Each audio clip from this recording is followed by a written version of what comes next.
전능하신 하나님 말씀 낭송 리더 일꾼의 직책.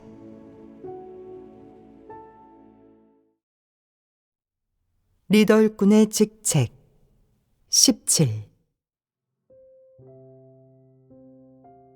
교회 생활에서 또 어떤 사람들이 소극성을 퍼뜨리기 좋아하느냐?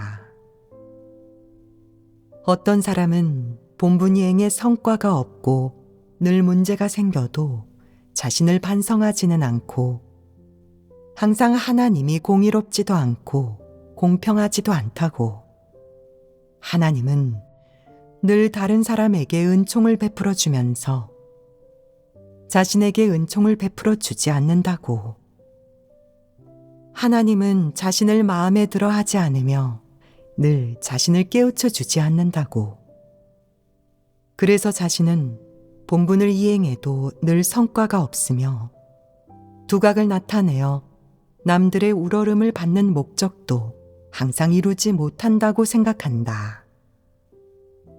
그는 마음속으로 하나님에 대한 원망을 품는 동시에 충성을 다해 본분을 이행하는 사람을 질투하고 혐오하고 증오한다. 이런 부류 사람의 인성은 어떻겠느냐? 속 좁지 않겠느냐? 그 밖에 이런 사람은 하나님을 믿을 때 어떻게 진리를 추구해야 하는지도 모르고 있는 것 아니겠느냐? 그는 하나님을 믿는다는 것이 어떤 일인지 깨닫지 못하고 하나님을 믿고 본분을 이행하는 것은 마치 학생이 대입시험을 보는 것처럼 그저 점수가 높은지 낮은지, 석자가 높은지 낮은지만 따지면 되는 것이라고 생각해서 그런 것들을 무척 중요하게 생각한다. 그는 이런 내적 상태를 가지고 있지 않겠느냐? 우선 진리를 이해하는 각도에서 보면 이런 부류에게 영적인 이해력이 있겠느냐? 영적인 이해력도 없고 하나님을 믿고 진리를 추구하는 것이 어떤 일인지도 깨닫지 못한다. 그는 사람들 간에 석차를 매기는 것을 아주 중요하게 생각할 뿐 아니라 늘 점수를 매기는 방식으로 다른 사람의 본분 이행은 어떻고 자신의 본분 이행은 어떤지 평가한다. 마치 학생이 학교 다니는 것을 평가하는 것처럼 이런 방식으로 하나님을 믿고 본분을 이행하는 것을 평가한다. 이는 좀 문제가 있지 않겠느냐? 그 밖에 그가 본분을 이행할 때 힘을 들이는 방식이 잘못되지 않았느냐? 그는 공부하고 시험 보는 기세로 본분을 이행하는 것 아니겠느냐? 왜 이렇게 말하겠느냐? 이런 부류가 하나님을 믿고 본분을 이행할 때 원칙을 구할 줄 알겠느냐? 원칙을 구하겠느냐? 한편으로 그는 원칙을 구할 줄 모른다. 사람이 어떻게 하나님의 말씀을 읽어야 하는지, 어떻게 진리를 교제해야 하는지, 어떻게 본분을 잘 이행해야 하는지, 이런 일들에 대해 그는 깨닫지도 못하고 관심도 없다. 그는 그저 원칙을 찾아 원칙대로 행동해야 한다는 것만 알 뿐, 원칙이 어떻게 규정되어 있는지, 하나님이 어떻게 요구하는지, 다른 사람은 어떻게 원칙대로 일을 처리하는지 등 이런 것은 알지도 이해하지도 못한다.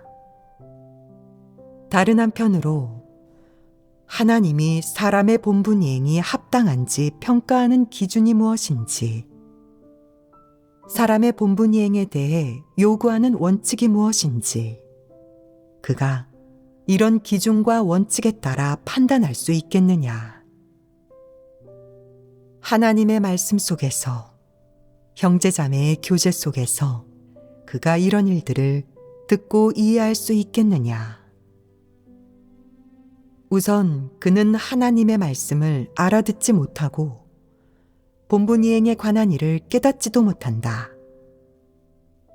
그는 하나님을 믿고 본분을 이행한 후로 고민한다.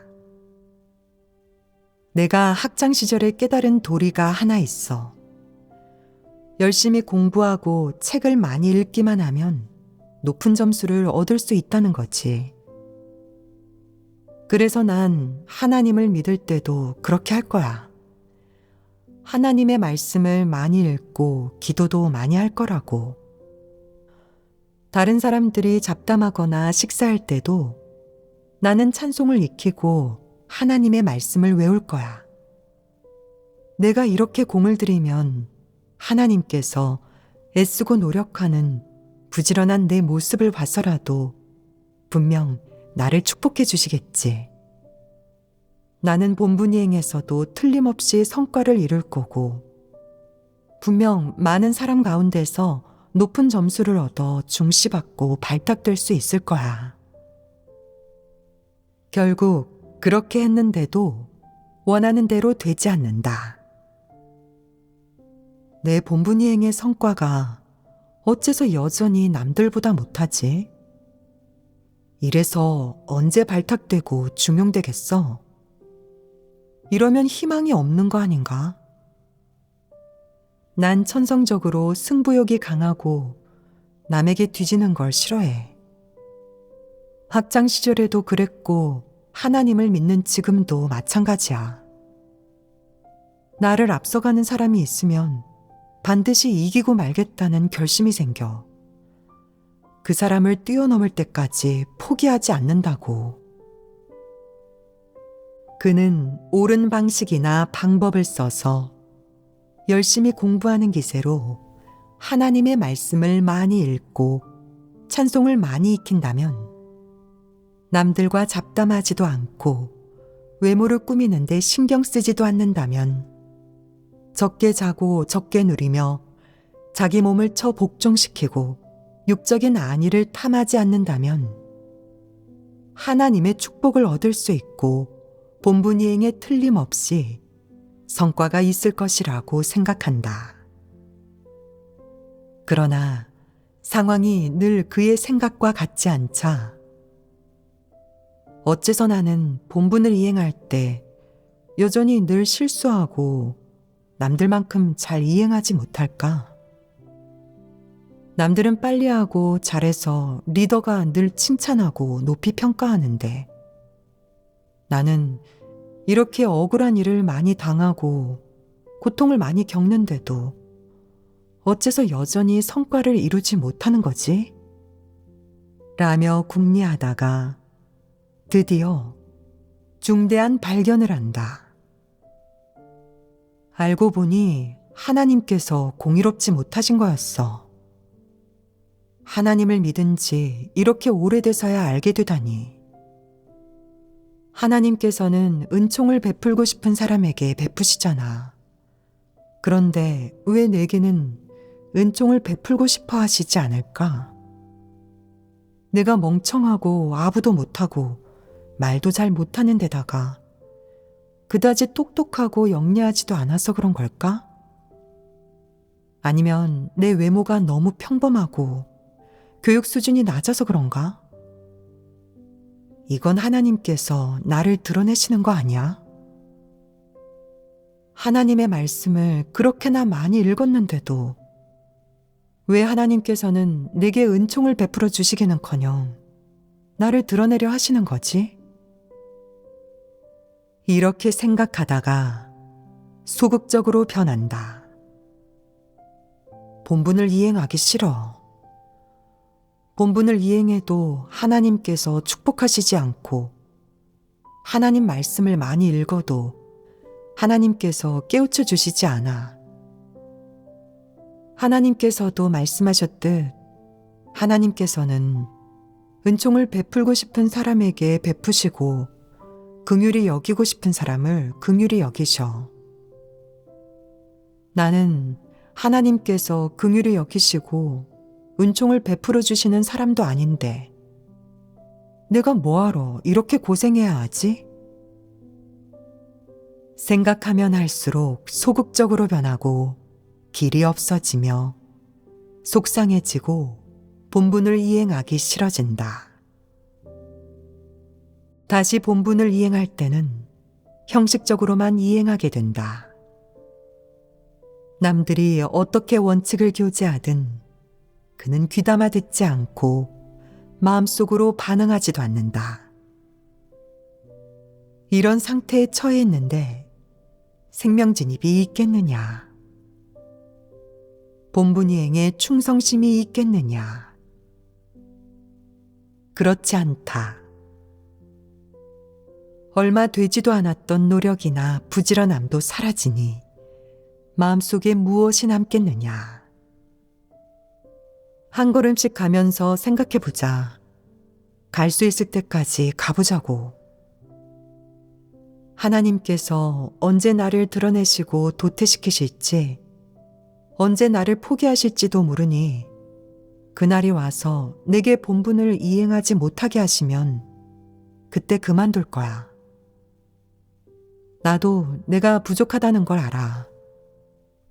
비록 지금은 하나님께서 나를 도태시키시지 않지만 난 하나님께서 나를 좋아하시지 않는다는 걸 알아.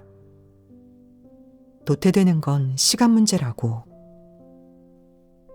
그의 마음속에 생겨난 이런 사상관점은 남들과 어울릴 때 대화를 하다 보면 이따금 흘러나온다. 다들 제대로 믿으세요. 여러분은 하나님을 믿고 본분을 이행하면 반드시 하나님께 축복받을 거예요. 저는 희망이 없어요. 저는 막다른 길에 이르렀다고요. 아무리 열심히 하고 노력해도 소용없어요. 하나님께서 좋아하시지 않는 사람은 아무리 힘을 많이 써도 소용없다고요. 우리는 본분을 이행할 때 힘이 닿는 데까지 해야 해요. 힘을 못 내도 어쩔 수 없죠. 하나님이 억지로 강요하실 수 있겠어요? 하나님께서도 할 수 없는 일은 강요하시지 않겠죠. 이게 무슨 말이냐? 이 말의 뜻은 바로 이렇다. 이게 바로 저예요. 하나님께서 저를 어떻게 대하시든 어차피 제 태도는 이럴 거라고요. 너희가 말해보아라. 사람이 이런 태도나 속셈을 가지고 있으면서 왜 하나님의 축복을 얻으려는 것이겠느냐? 그에게 이런 내적 상태나 태도가 생겼으니 다른 사람에게 영향을 끼칠 수 있지 않겠느냐? 소극적이고 부정적인 영향을 끼쳐 사람을 소극적이고 연약한 상태에 빠지게 하기 쉽다. 이는 사람을 미혹하고 사람에게 해를 끼치는 것 아니겠느냐. 이 정도로 소극적인 사람은 마귀에 속하는 사람이 아니겠느냐. 마귀는 결코 진리를 사랑하지 않는다. 어떤 사람은 장황하게 말을 늘어놓으며 소극성을 퍼뜨리지 않고 그저 간단하게 여러분은 저보다 나아요. 큰 복을 받았잖아요. 저는 글렀어요. 아무리 노력해도 안 돼요. 저는 하나님께 축복받게 글렀어요. 라고 몇 마디 할 뿐이지만 말이 간단하고 별 문제가 없는 것처럼 들리지만 마치 자신을 반성하고 분석하며 자신의 자질이 떨어지고 자신이 부족하다는 사실을 받아들이는 것 같지만 실제로는 보이지 않는 소극성을 퍼뜨리고 있다. 이 말에는 풍자와 조롱, 반발심은 물론 하나님에 대한 불만과 소극적이고 의기소침한 정서도 담겨 있다. 이런 소극적인 말은 비록 많지는 않지만 그 정서는 전염병처럼 다른 사람에게 영향을 끼칠 수 있다. 비록 그가 저는 본분을 이행하고 싶지 않아요. 저는 구원받을 희망이 없어요. 여러분도 위험해요. 라고 명확히 말하지는 않았지만 그가 전달하는 신호는 사람들에게 그토록 노력한 그조차 구원받을 희망이 없으면 노력하지 않은 사람은 더더욱 구원받을 희망이 없다고 생각하게 한다. 그가 전달하는 이런 신호는 모두에게 이렇게 알리고 있다. 희망은 아주 중요해요. 하나님께서 당신에게 희망을 주시지 않고 당신을 축복하시지 않는다면 당신이 아무리 노력해도 헛수고해요. 대다수 사람은 이런 신호를 받아들이고 나면 마음속 깊은 곳에 있는 하나님에 대한 믿음이 저도 모르게 약해지고 본분을 이행할 때 사람이 다해야 할 충성심과 바쳐야 할 진심도 크게 줄어든다. 비록 그가 이런 소극성을 퍼뜨릴 때 사람들을 미혹하고 끌어들이려는 명확한 의식을 가지고 있지는 않지만 이런 소극적인 정서는 금방 다른 사람에게 영향을 끼쳐 사람들에게 위기감을 주고 노력이 헛수고가 되기 쉽다고 생각하게 한다. 또한 사람들이 느낌 속에서 살면서 느낌에 기대 하나님을 추측하게 하고 표면적인 현상에 의지해 사람을 대하는 하나님의 태도와 진심을 분석하고 연구하게 한다. 이런 소극적인 정서가 사람에게 전달되면 사람은 저도 모르게 하나님을 멀리하게 되고 저도 모르게 하나님이 한 말씀을 오해하고 의심하여 하나님의 말씀을 더 이상 믿지 않게 된다. 동시에 이행하는 본분에 대해서도 진심을 다하지 않고 대가를 치르려 하지 않으며 어떤 충성심도 가지려 하지 않게 된다. 이게 바로 이런 소극적인 말이 사람에게 끼치는 영향이다. 이런 영향은 어떤 결과를 초래하겠느냐? 사람은 이런 말을 듣고 나면 도움을 받지 못할 뿐 아니라 자신을 인식하거나 자신의 부족함을 발견하지도 못하고 진리를 실행하고 원칙대로 본분을 이행하지도 못한다. 이런 긍정적인 성과는 전혀 없고 오히려 더욱 소극적으로 변하고 진리 추구를 포기하고 싶어지며 본분을 이행할 의지도 사라진다. 왜 믿음을 잃겠느냐? 자신은 구원받을 희망이 없다고 생각하기 때문입니다. 그렇다. 어떤 정보를 받아들이고 난 뒤 자신은 구원받을 희망이 없다는 생각이 들어서 본분을 이행할 때도 최선을 다하고 싶지 않게 된 것이다. 이 모습은 내가 진심으로 진리를 추구하지 않고 항상 느낌과 기분, 억측에 기대 하나님이 너를 기뻐하는지 내게 구원받을 희망이 있는지 하나님이 내 본분 이행을 칭찬하는지를 판단한다는 것을 말해준다. 사람이 억측에 기대 이런 것들을 판단하면 진리를 실행하는 힘이 작아진다. 왜 그렇겠느냐? 사람이 억측에 기대 하나님을 판단하면 정확히 판단할 수 있겠느냐? 사람이 하나님의 모든 마음과 생각을 정확히 억측할 수 있겠느냐?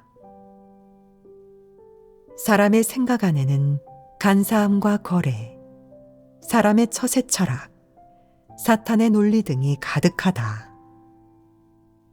사람이 이런 것들에 기대 하나님을 억측하면 어떤 결과를 초래하겠느냐. 하나님을 의심하고 멀리하게 되며 심지어 하나님에 대한 믿음을 철저히 잃게 된다. 하나님에 대한 믿음을 철저히 잃으면 사람은 하나님이 존재하는지에 대해 분명 속으로 커다란 의문을 가지게 될 것이다. 그때 사람이 하나님을 믿는 생애는 끝나고 사람은 철저히 망가질 것이다. 그 밖에도 사람이 하나님을 억측하는 게 옳으냐? 그게 피조물이 창조주를 대할 때 가져야 할 태도겠느냐? 분명히 아니다. 사람은 하나님을 억측해서는 안 되고 하나님의 생각과 사람에 대한 하나님의 마음을 추측해서도 안 된다. 그건 그 자체로 잘못됐다. 사람의 관점과 위치가 다 잘못된 것이다. 사람은 하나님을 대할 때 억측하고 추측하고 의심하고 불신해서는 안 되고 사람의 사상관점이나 처세철학, 지식과 학문에 기대 판단해서도 안 된다. 그럼 사람은 하나님을 어떻게 대해야겠느냐? 우선 사람은 하나님이 진리임을 믿어야 한다. 사람에 대한 하나님의 요구와 뜻, 사랑과 미움, 각 부류 사람에 대한 하나님의 안배와 마음, 생각 등을 너는 추측할 필요가 없다. 그런 일들에 대해서는 하나님의 말씀 속에 명확한 가르침과 뜻이 있으니 너는 믿고 구한 다음 하나님의 말씀대로 실행하기만 하면 된다. 이토록 간단하다. 하나님은 내게 하나님이 너에 대해 어떤 의도를 갖고 있는지, 하나님이 대체 너를 어떻게 바라보는지 느낌에 기대 판단하라고 하지 않았다. 그러니 내가 자신에게 구원받을 희망이 없다고 생각하는 것은 일종의 느낌이겠느냐? 아니면 사실이겠느냐? 하나님이 그렇게 말씀했느냐? 그러지 않으셨습니다. 그럼 하나님은 어떻게 말씀했느냐? 하나님은 사람이 어떤 문제에 직면하거나 회개 성품을 표출할 때 어떻게 진리를 구해 해결하고 진리 실행의 길을 찾아야 하는지 알려줬다. 이는 한 가지 사실을 증명한다. 하나님이 사람을 구원하려 하고 사람의 회개 성품을 변화시키려는 일이 진실하다는 것이다. 하나님은 너를 속이지 않았다. 이건 빈말이 아니다. 내가 자신에게 구원받을 희망이 없다고 생각하는 것은 그저 너의 일시적인 기분이자 특정한 환경이나 배경에서 생겨난 일종의 느낌일 뿐이다. 내 느낌은 하나님의 뜻이나 하나님의 마음을 의미하지 않고 더욱이 하나님의 생각을 의미하지도 않으며 진리를 의미하지도 않는다. 따라서 내가 그런 느낌에 기대 살아가고 그런 느낌에 기대 하나님을 억측하며 내 느낌으로 하나님의 뜻을 대체한다면 그건 완전히 잘못된 것이고 사탄의 계략에 빠진 것이다. 그럼 이 일에서 사람은 어떻게 해야겠느냐? 느낌에 기대서는 안 된다. 이렇게 말하는 사람도 있다. 느낌에 기대선 안 된다면 무엇에 기대해야 하나요? 너의 어떤 것에 기대든 다 소용없다. 사람의 느낌은 진리를 의미하지 않는다. 너의 그 느낌이 어떻게 생겨났고 대체 어디서 왔는지 누가 알겠느냐. 만약 사탄에게 미혹되어 생겨난 것이라면 아주 골치 아파진다. 아무튼 그 느낌이 어떻게 생겨났든 그것은 진리를 의미하지 않는다. 느낌이나 직감이 특히 강렬할 때일수록 사람은 더욱 진리를 구하여 하나님 앞에 나와 자신을 반성해야 한다. 사람의 느낌은 사실이나 진리와는 별 문제이다. 느낌이 내게 진리를 공급할 수 있겠느냐? 내게 실행의 길을 가져다 줄 수 있겠느냐? 그럴 수 없다. 오직 하나님의 말씀, 진리만이 내게 실행의 길과 전환점을 가져다 주고 탈출구를 열어줄 수 있다.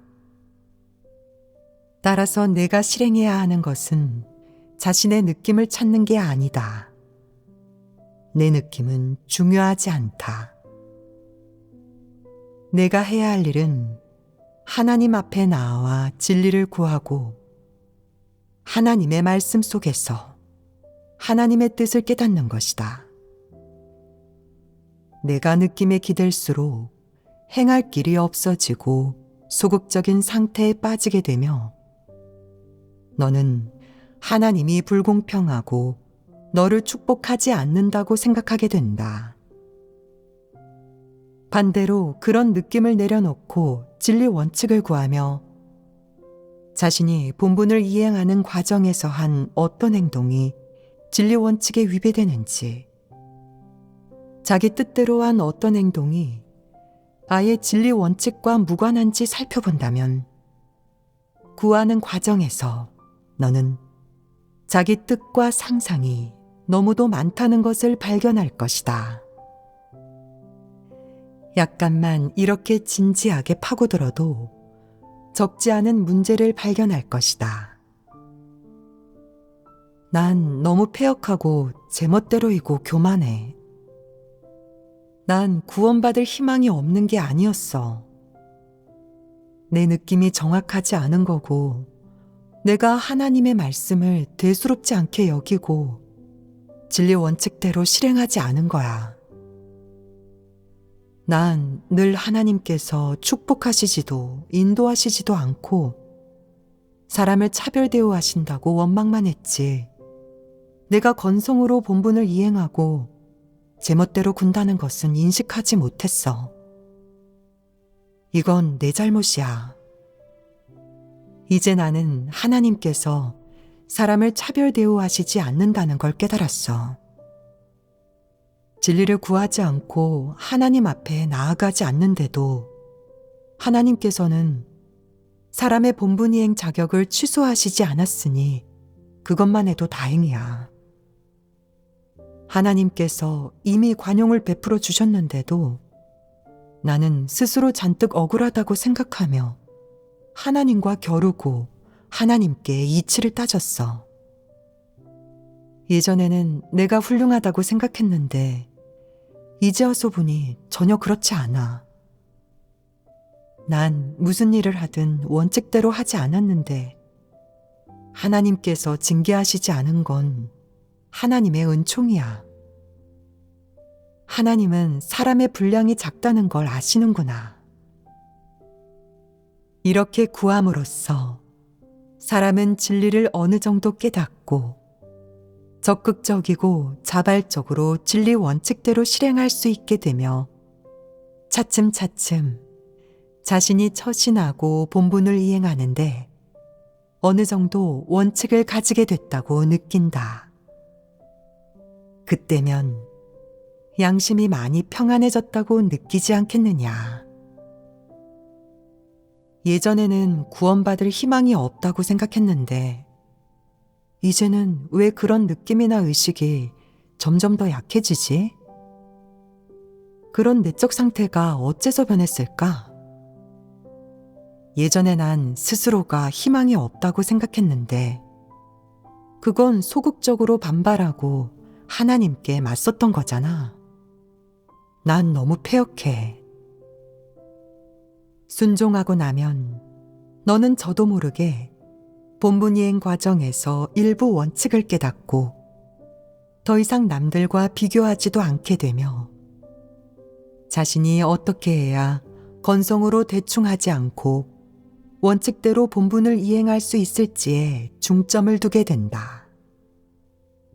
저도 모르게 자신은 구원받지 못할 것이라는 느낌이 사라졌다는 생각이 들고 더 이상 그런 소극적인 내적 상태에 빠지지도 않게 되며 본분 이행의 원칙이 생기고 자신과 하나님의 관계도 정상화됐다는 생각이 든다.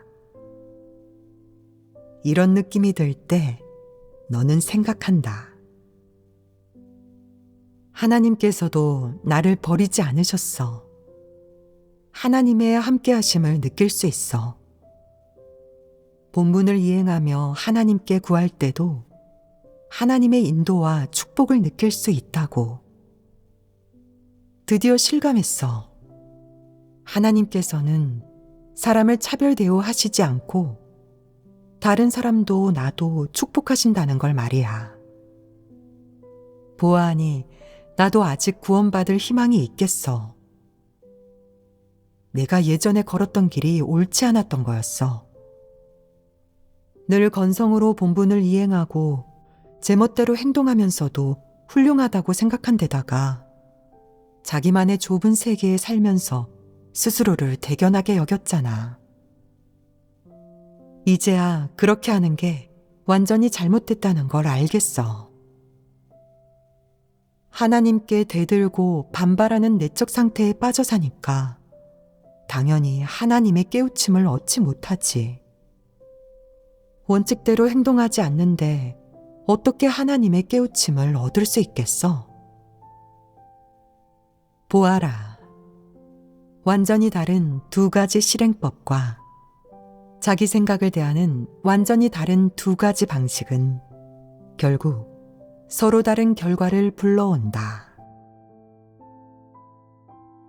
사람은 하나님을 믿을 때 느낌에 기대 살아가서는 안 된다. 사람의 느낌은 일시적인 기분인데 사람의 결말과 관련이 있겠느냐? 사실과 관련이 있겠느냐? 없습니다. 사람이 하나님을 멀리하고 하나님을 오해하거나 하나님께 반발하고 대항하고 대드는 그런 정서로 살아갈 때 하나님의 보살핌과 보호에서 철저하게 멀어지고 마음속에 하나님의 자리가 없어진다. 이런 내적 상태로 살 때 사람은 자기도 모르게 느낌대로 살아가게 된다. 한 가지 사소한 생각에 먹지도 자지도 못하며 고민하기도 하고 남이 무심코 한 말에 이리저리 추측하며 쩔쩔매는가 하면 심지어 악몽을 꾼 것 가지고도 소극적으로 변하고 하나님을 오해하기도 한다. 이렇게 악순환이 일어난 뒤 사람은 자기는 글렀다고, 구원받을 희망이 사라졌다고, 하나님이 떠나서 구원해 주지 않을 것이라고 규정한다. 이렇게 생각할수록, 이렇게 느낄수록 점점 더 소극적인 상태에 빠져든다.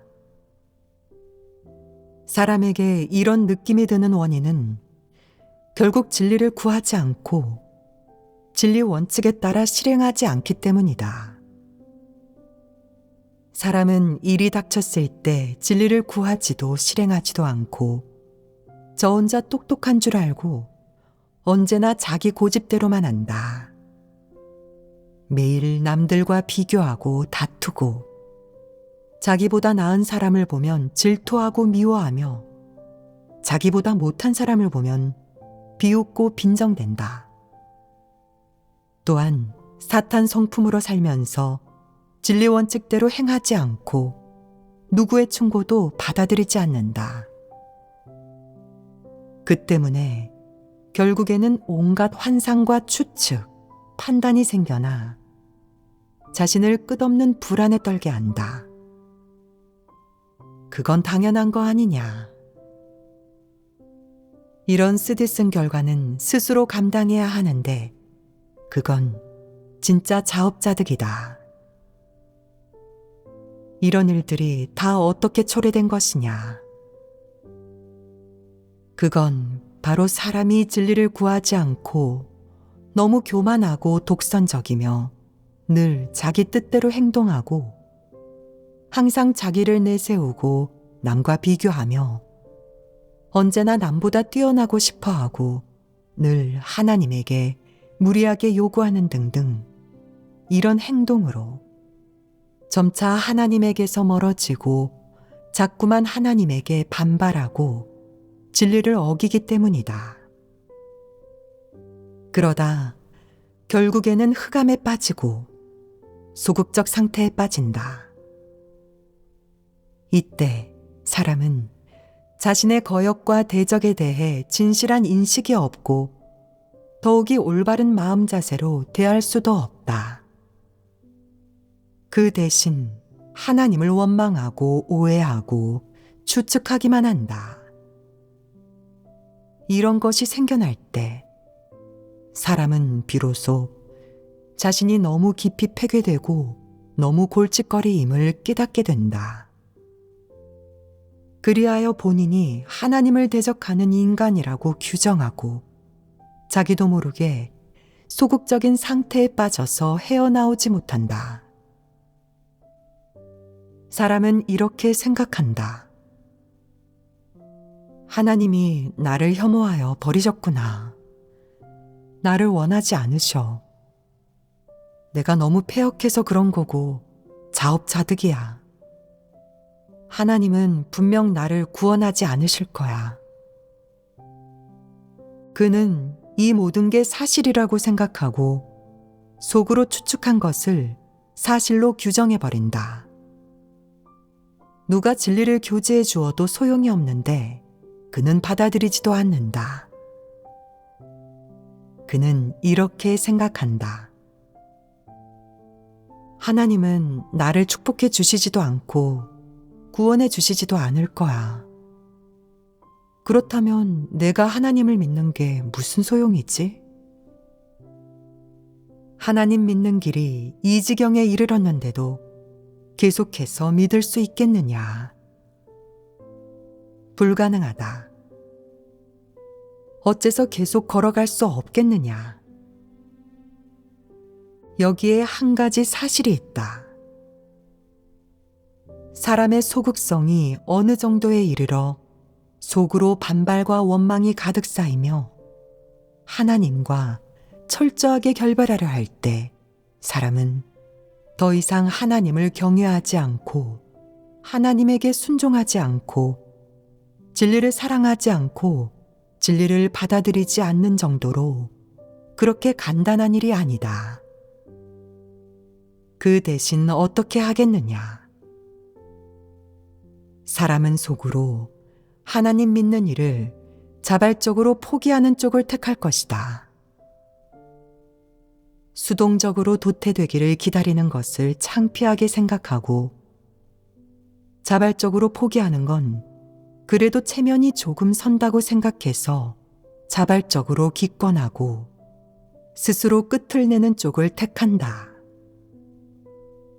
사람은 하나님을 믿는 건 좋지 않다고 정죄하고 진리는 사람을 변화시킬 수 없다고 정죄하고 또 하나님은 공의롭지 않다고 정죄하고 하나님이 왜 자기를 구원하지 않느냐며 원망한다. 난 부지런히 하면서 남들보다 고생도 많이 하고 대가도 많이 치렀어. 난 진심으로 본분을 이행했어. 그런데도 하나님은 나를 축복해 주시지 않았어. 이제야 알겠어. 하나님은 나를 좋아하시지 않고 사람을 차별 대우하셔. 그는 감히 하나님에 대한 의심을 하나님에 대한 정죄와 모독으로 탈바꿈시킨다. 이런 일이 실제로 일어나면 그래도 사람이 하나님 믿는 길을 계속 걸어갈 수 있겠느냐?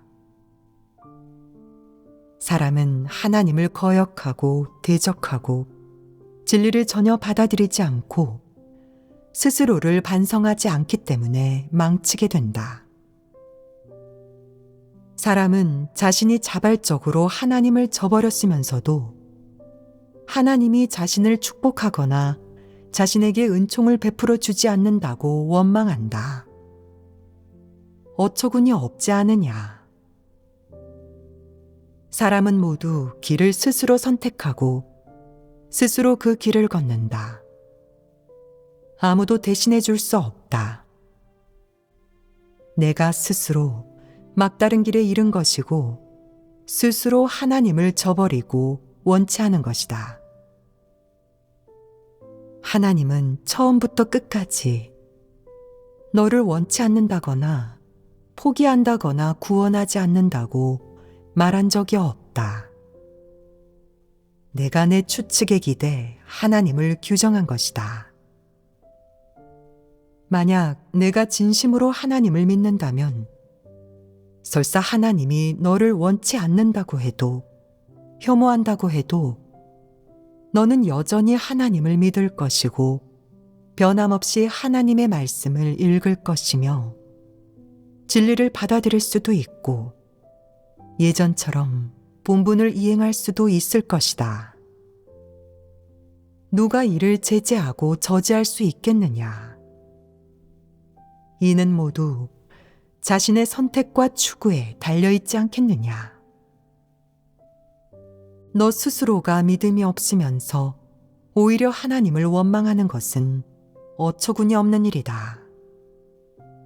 너 스스로가 하나님과의 관계를 지키지 않고 기어코 그 관계를 망쳐버리려고 하니 일단 관계에 균열이 생기면 회복할 수 있겠느냐?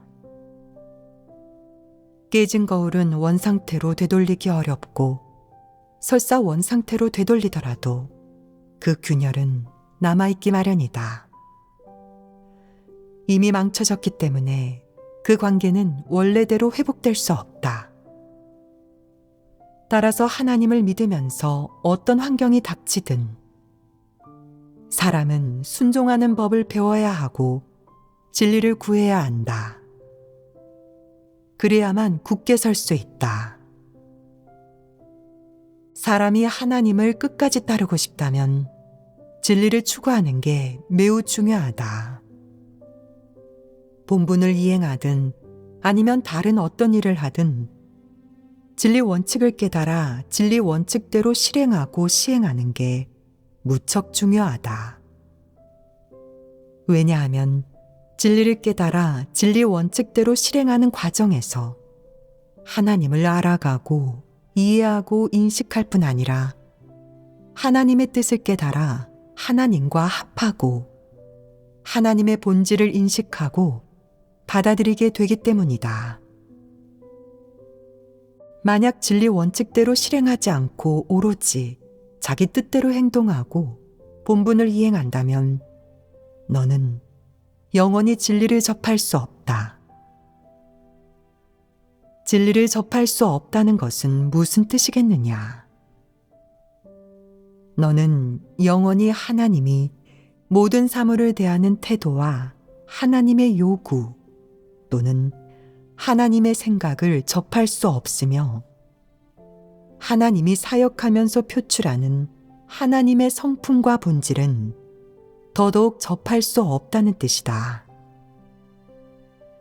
하나님 사역에 관한 이런 사실들을 접하지 못한다면 하나님에 대한 내 인식은 영원히 사람의 상상과 관념일 것이고 상상과 관념 속에만 머물 뿐 영원히 하나님의 본질이나 진실한 성품과는 합하지 못할 것이다. 그러면 진실로 하나님을 인식할 수 없다.